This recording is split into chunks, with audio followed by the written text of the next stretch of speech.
Chris Sutton has claimed that Daizen Maida is Celtic and the league's best player. Welcome back to Fog Football.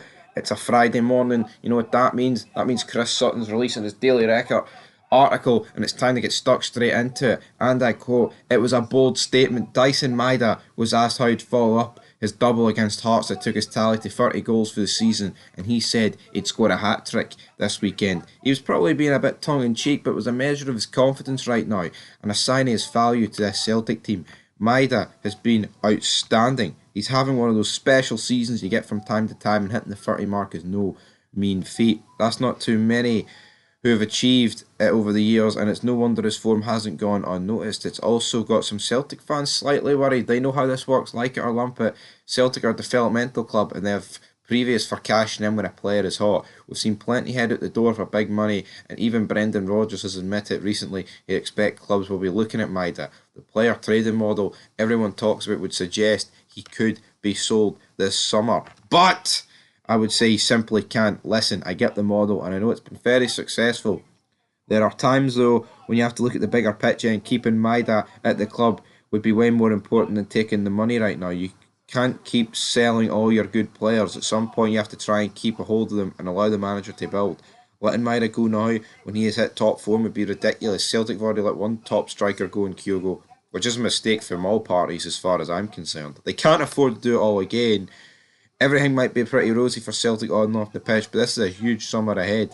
We can't get too far ahead when the title is not yet in the bag, but realistically it's on the way, and the big date in the calendar should already be circled." End of quote. Well, here, I think that's the key thing. They've got rid of Kyogo. If Kyogo was still at Celtic, obviously Maida, I think he's just a wee bit younger than Kyogo, and then what is in better form obviously than Kyogo, and Kyogo's not really playing for Celtic anymore, so it's irrelevant how much he could really make Celtic. But Maida's the moneymaker. I think he could definitely. I mean, he's not the youngest, but you can still get a really good fee from him. Where 6 months ago it looked like Kuhn was going to be the guy to next get a move. I think Kuhn could still get a move, but Maida's almost replaced the Kuhn hype and went, try this big man, try this on for size, 30 goals, you name it. But if Kyogo's still at Celtic, I think they would pretty much sell Maida. But in the summer, I mean, if a bid comes in that they simply cannot refuse, I don't think Celtic are going to turn it down. But losing Maida and Kyogo in back-to-back windows would be a pretty massive blow. And if you factor in they also lost Matt O'Reilly in the summer previous, it's three of your best players out the door, and doesn't matter how much money you spend. I mean, that is hard to replace at the end of the day. You've got to sign a bunch of players just to make that right. And as we've said on this channel and elsewhere, other people, Daizen Maida, he is borderline irreplaceable, as Beyonce once said. I mean, honestly, I just don't see many players in world football that are like Daizen Maida, right? Celtic truly got a gem with Maida, with his work rate, and now he's adding goals and assists to it, and the bucket loads, not just like 10 per season. Like, I mean, the guy's on 30 goals, and God knows how many assists he's got. At the end of the day, this guy's going to be harder to replace than Kyogo, harder to replace than Matt O'Reilly. Some people would argue Engels has already done more than enough to replace Matt O'Reilly. With Daizen Maida, I mean, we've seen all the praise that Bayern Munich players gave him, etc., etc. In this league, I mean, I'm trying to think of a player in world football that is like Daizen Maida.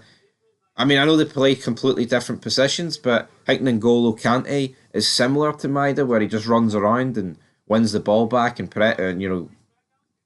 pressurises teams. Obviously, Cante, centre mid, CDM, whatever you want to call him. Maida, left winger, striker, two completely different positions. But honestly, Maida's so unique. Yeah. You'd struggle to think of a player that does the job of it. So let's see what big Chris Sutton went on to say.